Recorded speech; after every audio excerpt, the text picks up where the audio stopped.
बहन का फोन आया है कि इतने साल बाद परदेश से आया है और मेरे बच्चे के हाथ पर 100 रुपल्ली रख कर गया है।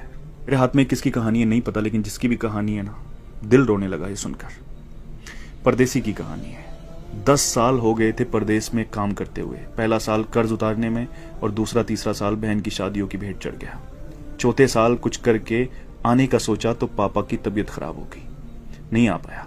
यहां तक कि पापा दुनिया छोड़कर चले गए तब भी नहीं आ पाया। बूढ़ी माँ घर में अकेली थी। आने का सोचा लेकिन कोई बचत नहीं थी, तो फिर परदेश से हिम्मत नहीं हुई कि इतने साल परदेश में रहकर खाली हाथ कैसे जाऊं। लेकिन माँ की जिद और बहनों ने कहा कि भाई आ जाओ, हमें कुछ नहीं चाहिए, बस आ जाओ कहा तो हिम्मत बढ़ी। कुछ उधार लिया, कुछ पास था जिससे टिकट करवाया और वापस ये सोचकर आ गया कि अब कोई बड़ी जिम्मेदारी तो है नहीं, यहीं पे कुछ कर लेंगे।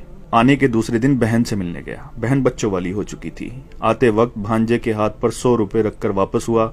दूसरी बहन के यहाँ पहुंचने पर पास के पैसे भी खत्म हो चुके थे, लेकिन ये उम्मीद थी कि ये बहन ज्यादा नजदीक है, कुछ नहीं बोलेगी। वहां से वापसी पर भांजे के हाथ पर कुछ नहीं रखा और जब घर पहुंचा तो मां ने बताया कि एक बहन का फोन आया है। बहुत बड़ा दिल चाहिए यार ये सुनने के लिए। एक बहन का फोन आया है कि इतने साल बाद परदेश से आया है और मेरे बच्चे के हाथ पर 100 रुपल्ली रख कर गया है। इतना तो हम फकीरों को दे देते हैं। दूसरी बोली, मेरे बच्चों के हाथ पर 10 रुपल्ली भी रख कर नहीं गया, ससुराल में मेरी नाक कटा दी। ये सब सुनकर मैं सुन्न रह गया और अब अपनी 10 साल की कमाइयों का हिसाब लगा रहा था। अरे यार, अगर पुराना घर छोड़कर नए घर में भी चले जाओ ना तो ख्वाब हमेशा पुराने घरों के आते हैं। और एक परदेसी तो अपना सब कुछ छोड़कर चला जाता है अपनों के लिए, अपनों को बसाने के लिए। लोग मेहनत करके पैसा कमाते हैं, लेकिन परदेसी मेहनत के साथ साथ अपनी उम्र को बेचकर पैसा कमाता है।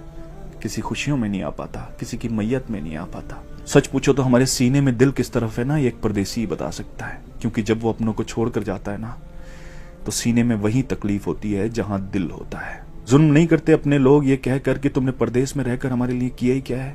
अरे कसम खुदा की, अगर तुम्हें एहसास हो जाए, अंदाजा लग जाए ना कि उसने परदेश में रहकर तुम्हारे लिए क्या किया है, तो इस जबान को कटवाना पसंद करोगे, लेकिन कभी उसकी कुर्बानियों के खिलाफ बोलना पसंद नहीं करोगे। सच कहते हैं जिसका दर्द होता है उसकी तकलीफ को सिर्फ वही समझता है। परदेसी का दर्द सिर्फ वही समझ सकता है जिसने अपनों के लिए अपना घर छोड़ा हो।